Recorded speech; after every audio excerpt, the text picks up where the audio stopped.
हरित बाप्पा फलित बाप्पा संकल्पनेनुसार केडीएमसी तर्फे शालेय विद्यार्थ्यांसाठी पर्यावरणपूरक भव्य कार्यशाळेचे आयोजन।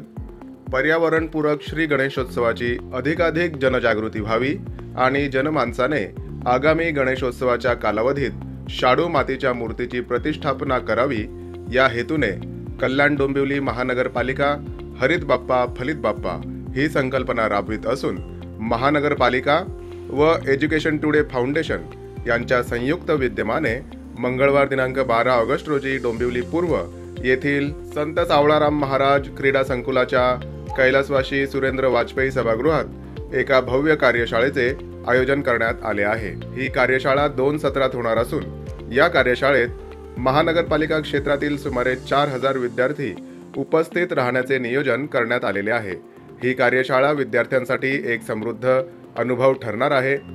या माध्यमातून विद्यार्थी शाडू माती आणि नैसर्गिक रंगाचा पर्यावरणपूरक वापर करीत पारंपरिक कला, सांस्कृतिक मूल्ये आणि निसर्ग संवर्धनाची जाणीव आत्मसात करतील अशी माहिती या कार्यशाळेच्या प्रकल्प प्रमुख तथा कार्यकारी अभियंता रोहिणी लोकरे यांनी आज आयुक्तांच्या दालनात झालेल्या पत्रकार परिषदेत दिली।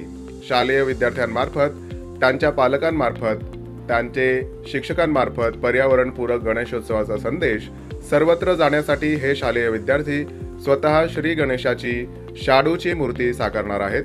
त्यासाठी लागणारी शाडू माती महानगरपालिकेतर्फे पुरवली जाणार आहे। श्री गणेश मंडळांनी शक्य असेल तर 6 फुटापेक्षा कमी पर्यावरणपूरक गणेश मूर्तीची प्रतिष्ठापना करावी।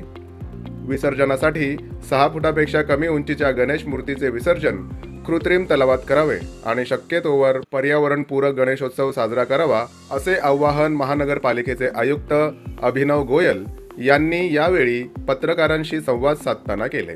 शासनाच्या घरोघरी तिरंगा उपक्रमाअंतर्गत शालेय विद्यार्थ्यांमार्फत रांगोळी काढणे, राखी तयार करणे, जवानांना पत्र लिहिणे असे अनेक उपक्रम राबवले जात असून येत्या रविवारी दिनांक 10 ऑगस्ट रोजी या उपक्रमाअंतर्गत सायकल रॅलीचे आयोजन सकाळी 6:30 वाजता करण्यात आले आहे। अधिकाधिक नागरिकांनी घरोघरी तिरंगा अभियानात सहभागी होऊन पुढाकार घ्यावा असेही आवाहन महानगरपालिका आयुक्त अभिनव गोयल यांनी केले। आपण आता ऑगस्ट महिन्यामध्ये आहोत। गणेशोत्सव आपल्या एरियात सुरू होणार आहे। यावर्षी आपण पर्यावरणपूरक गणेशोत्सव साजरा व्हावा म्हणून कल्याण डोंबिवली महानगरपालिका त्याचबरोबर एज्युकेशन टुडे फाउंडेशन यांचे संयुक्त विद्यमानाने आपण एक कार्यक्रम हाती घेतोय ज्याचं नाव आहे हरित बाप्पा फलित बाप्पा। म्हणजे शाडूची मातीपासून आपण गणेश मूर्ती बनवण्याकरिता एक कार्यशाळा घेतोय। ती कार्यशाळा सावळाराम क्रीडा संकुलला होणार आहे 12 तारखेला।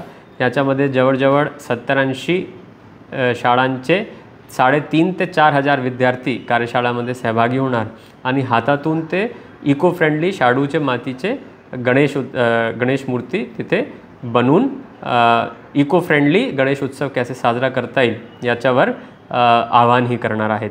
म्हणून एक मोठा आपण कार्यक्रम घेतोय। याच्या माध्यमातून आम्ही नागरिकांना, डोंबिवलीकरांना आणि कल्याणकरांना आवाहन करतोय की आपण यावर्षी जास्तीत जास्त प्रमाणात इको फ्रेंडली गणपती बाप्पाची स्थापना आपल्याकडे करावं। शक्य असेल तर 6 फुटाची आतली मूर्ती आपण घरीत आणावा आणि त्याचं विसर्जनही पर्यावरणपूरक दृष्टीने आपण करावा जेणेकरून यावर्षी आपले महानगरपालिका क्षेत्रात आपण पर्यावरणपूरक गणेशोत्सव साजरा करूया। त्याचबरोबर आपला आणखी एक आव्हान आहे कमिशनर म्हणून माझा की यावर्षी दरवर्षीप्रमाणे आपण हर घर तिरंगा उत्साहाने साजरा करतोय।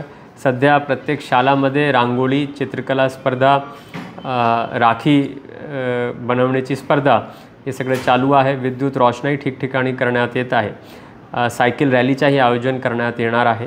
म्हणून आपण 15 ऑगस्टला आपले घरी किंवा आपल्या स्थापनावरही झेंडा फडकवण्याचं काम करावं दरवर्षीप्रमाणे आणि मोठ्या उत्साहाने आपण हर घर तिरंगा आणि स्वातंत्र्य दिवस यावर्षी साजरा करूया असे आपण संकल्प या ठिकाणी घेऊया। आज हे 2च विषय घेऊन मी आपल्याला आवाहन करतोय जेणेकरून पुढचे जे सण आहेत ते आपण